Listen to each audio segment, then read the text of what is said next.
hampir mustahil kalau tidak diketahui oleh Kapolres, Kapolsek. Liputan investigatif, saya mencurigai yang permen ATM. Pagar laut yang membentang sepanjang 30,16 km di Tangerang, Banten masih menjadi polemik. Keberadaannya menimbulkan pertanyaan besar karena ada 263 sertifikat hak guna bangunan dan 17 sertifikat hak milik yang menjadi lokasi berdirinya pagar. Apakah dengan adanya sertifikat tersebut keberadaan laut bisa dimiliki perusahaan atau perorangan? Lalu bagaimana sertifikat tersebut bisa dikeluarkan? Apakah faktor abrasi jadi jawaban? Kita bahas bersama Prof. Rohmin Dahuri, anggota Komisi 4 DPR RI fraksi PDIP, dan Elisa Sutanujaya, pengamat tata kota. Selamat petang semuanya. Selamat petang, Cindy dan semua pemirsa Kompas TV. Oke, saya mau ke Mbak Elisa dulu. Mbak Elisa mungkin bisa dibantu jelaskan kepada publik sebenarnya apa dampaknya apabila laut memiliki sertifikat HGB dan juga ada yang SHM. Padahal kan juga KKP sudah bilang sebenarnya itu tidak boleh. Apa dampaknya? Ya, dampaknya banyak ya. Laut itu kan sebenarnya mungkin nanti Pak Rohmin bisa lebih menjelaskan ya dengan kaitan konteks nelayan. Jika laut itu di-coupling sebagai milik perusahaan atau seseorang, nelayan yang tadinya bebas melaut, mengambil budidaya dari hasil dari ikan dan sebagainya, jadi tidak bisa lagi kan. Nah, itu hal yang paling sederhana saja gitu. Dari dampak dari HGB dan SHM di atas laut itu, dan sederhana aja tingkatannya hak guna bangunan gitu ya, itu tentu saja menjadi cara untuk, kalau kita dulu dengar istilah land grabbing ya, ini malah si grabbing gitu untuk dijadikan properti gitu. Nah, ini jelas berlawanan dengan konteks laut itu sendiri gitu. Mbak Elisa, juga Menteri ATR BPN bilang lagi ngecek apakah titik dipasang pagar itu sebenarnya masuk ke dalam batas garis pantai atau tidak, apabila ada abrasi ataupun juga tidak. Sebenarnya apakah abrasi adalah hal yang masuk akal mengingat untuk sertifikat ini kan juga diterbitkan pada tahun lalu? Jadi memang di dalam ATR BPN itu ada peraturan yang namanya Permen ATR, saya lupa nomor berapa, di tahun 2021 dan diperbarui di 2024 tentang tata cara pendaftaran tanah musnah.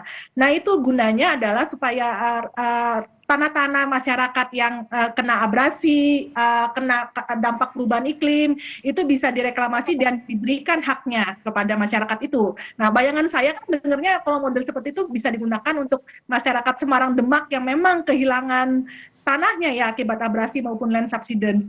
Nah, tapi untuk konteks Tangerang ini, kalau melihat dari peta Google Earth yang paling tua itu tahun 85, itu nggak ada abrasi gitu, garis pantainya kurang lebih sama sampai dengan sekarang gitu. Kalaupun ada abrasi itu sedikit gitu, sekitar 10 meter, 20 meter saya hitung kemarin dari garis pantai yang sekarang dan yang tahun 85 gitu. Nah, kalau lihat bumi ini aplikasi dari Kementerian ATR BPN, ini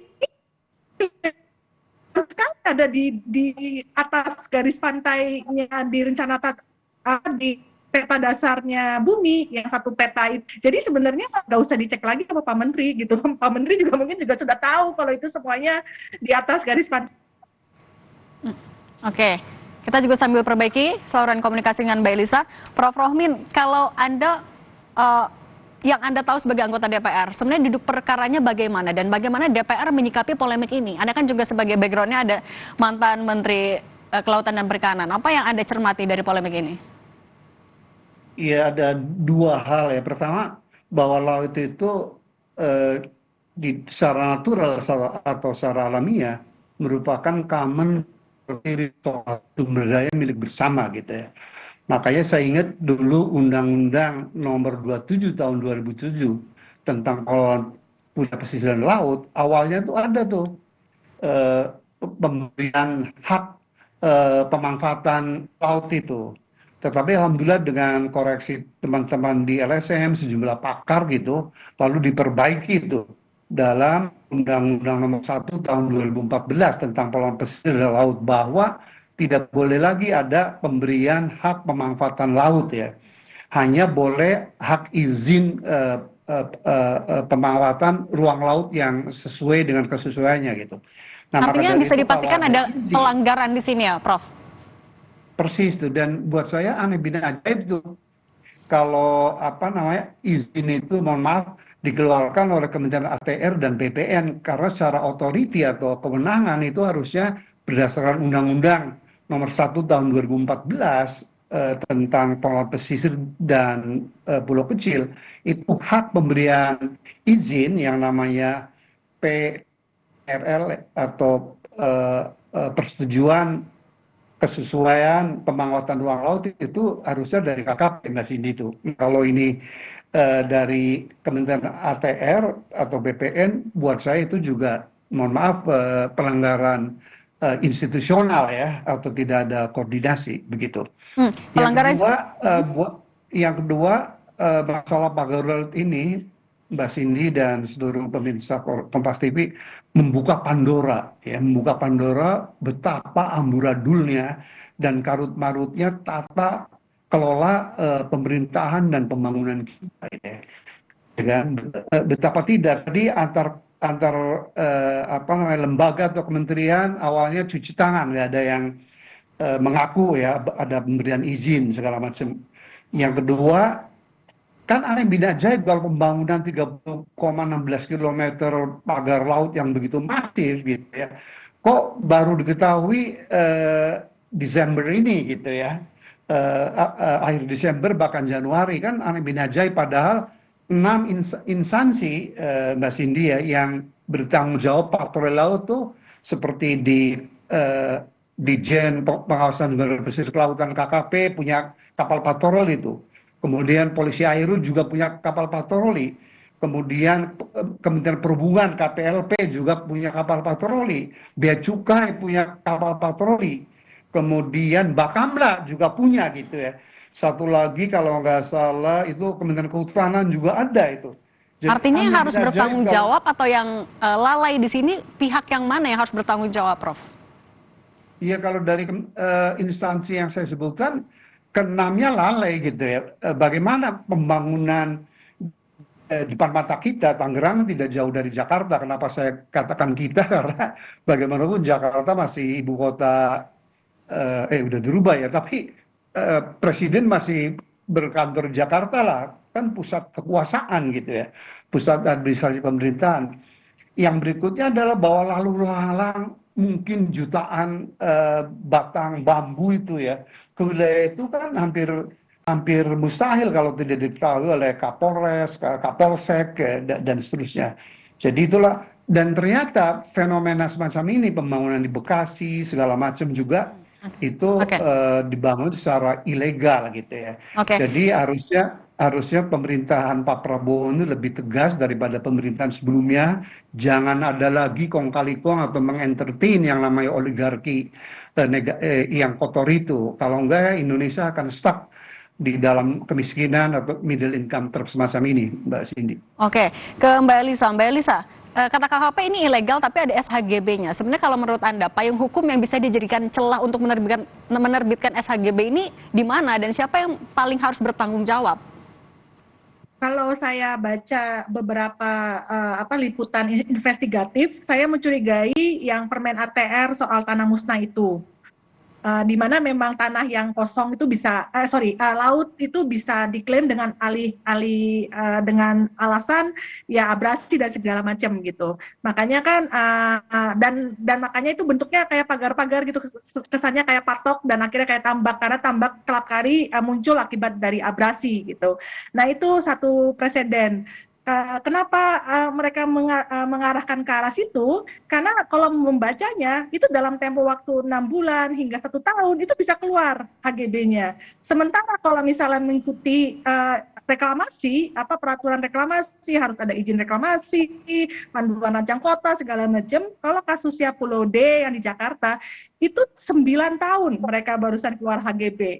Nah, tentu saja buat developer atau siapapun 9 tahun ongkos ekonominya berapa dibandingkan dengan yang cepat, yang tadi yang tanah musnah itu. Saya mencurigai mereka memanfaatkan yang tanah musnah itu, karena itu misalnya di liputan investigatif lain kan ada tanah-tanah girik kan yang dikumpulkan dan diklaim gitu bahwa yang dilaporkan kepada KKP menanyakan soal garis pantai yang lama dan segala macam. Nah ini menurut saya itu indikasi penggunaan Permen ATR soal pendaftaran tanah musnah tersebut gitu.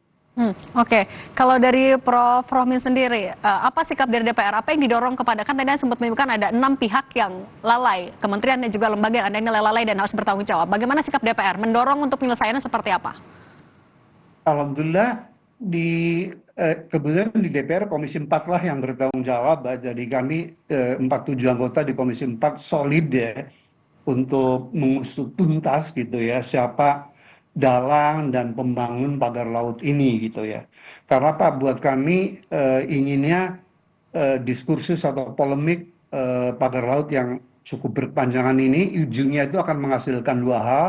Pertama adalah ada efek jera ya, baik di pihak pemerintahan, oknum pemerintahan maupun oknum pengusaha yang kotor itu, bahwa kedepannya nggak boleh lagi berusaha itu dengan kotak kayak apa namanya sembunyi-sembunyi ilegal gitu, kemudian nyogok pejabat gitu. Saya bergembira Pak Hashim di peringatan Natal di Bekasi menegaskan bahwa Prabowo dan keluarga tidak menerima sogokan. Mudah-mudahan itu dijalankan, dan sogokan Pak Hashim bukan hanya uang gelontongan berupa ini, tapi merubah kebijakan pun merupakan kesogokan itu. Prof. Rohmi, tapi kan Komisi 4 juga rencana besok akan manggil Menteri KP. Apa yang mau didalami?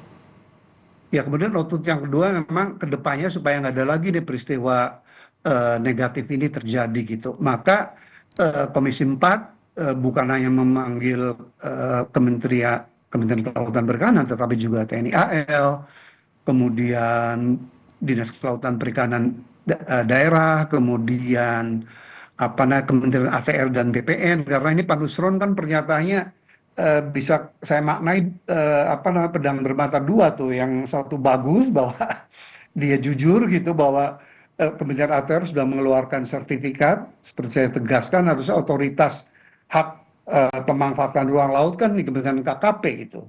Jadi apalagi dasarnya seperti Mbak Elisa sebutkan tadi, dasarnya hanya peraturan menteri atau PPP, peraturan pemerintah. Kalau si KKP kan dasarnya Undang-Undang Nomor 1 Tahun 2014 gitu. Jadi sekali lagi Kementerian ATR panggil, dan yang tidak kalah penting adalah pihak-pihak yang terindikasikan begitu ya melakukan pembangunan pagar laut itu akan kami panggil. Oke, akan dipanggil. Oke, kalau dari Mbak Elisa singkat saja, solusi atau dorongan dari Anda untuk polemik pagar laut ini bisa segera diselesaikan seperti apa seharusnya pemerintah? Menteri ATR BPN punya semua datanya gitu. Itu aja yang harus diproses sampai selesai, siapa yang mendapatkan keuntungan dari HGB. Lalu Menteri KKP saya mengharapkan menjawab siapa sebenarnya yang membangun, walaupun kita udah duga-duga ya, tapi kita harus menunjuk siapa orang itu gitu dan siapa pihaknya itu.